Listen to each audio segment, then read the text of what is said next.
Hello everyone, this video is on a potential question for the upcoming NEET PG and next exams, and that is serum ascites albumin gradient. Henceforth I'll just refer to it as SAG. Now SAG is the serum albumin minus the ascitic fluid albumin. It's used to determine the etiology of ascites, whether or not it is due to portal hypertension. Now a SAG of more than or equal to 1.1 gram per deciliter means that the ascites is due to portal hypertension. Okay. Now this category can further be divided based on the ascitic fluid protein level. Now what the ascitic protein level indicates is whether or not the hepatic sinusoids are intact.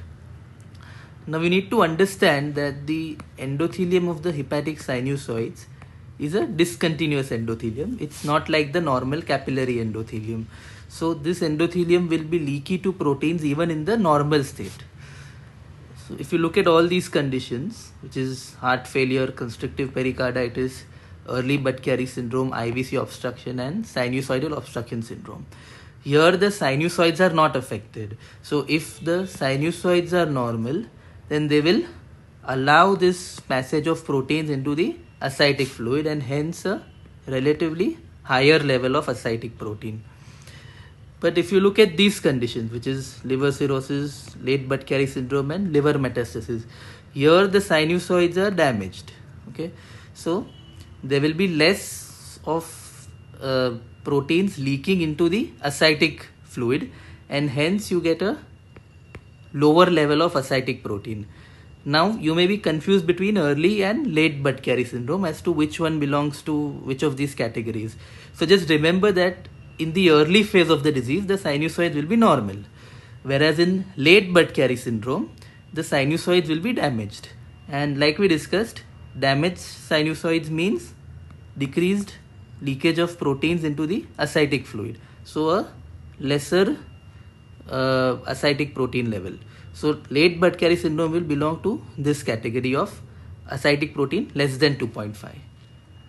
Now coming to this other broad category of SAG of less than 1.1 gram per deciliter. Now it basically means that the ascites is due to a non-portal hypertensive cause. Okay, so a SAG of less than 1.1 can either be due to serum albumin being low or ascitic fluid albumin being high. A low serum albumin, the first condition which comes to mind is nephrotic syndrome. An increase in ascitic fluid albumin is the exudative stage. Okay, so infections, inflammations, malignancies. So tuberculosis, pancreatitis, peritoneal carcinomatosis, and one more important cause is bilious ascites. So this was all about serum ascites albumin gradient. Now to see whether you have understood it or not, let us solve an MCQ. So for a SAG of 1.7 gram per deciliter with an ascitic protein level of 3 gram per deciliter, which of the following is the likely cause? So here the SAG is more than 1.1 gram per deciliter. An ascitic protein level is more than 2.5. So now which of these categories will you put this into? This category, okay? Right, so this fall into this category. So now if you've understood, you will mark the correct answer, which is cardiac ascites.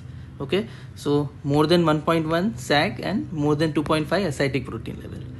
So this was all about serum ascites albumin gradient. Thank you.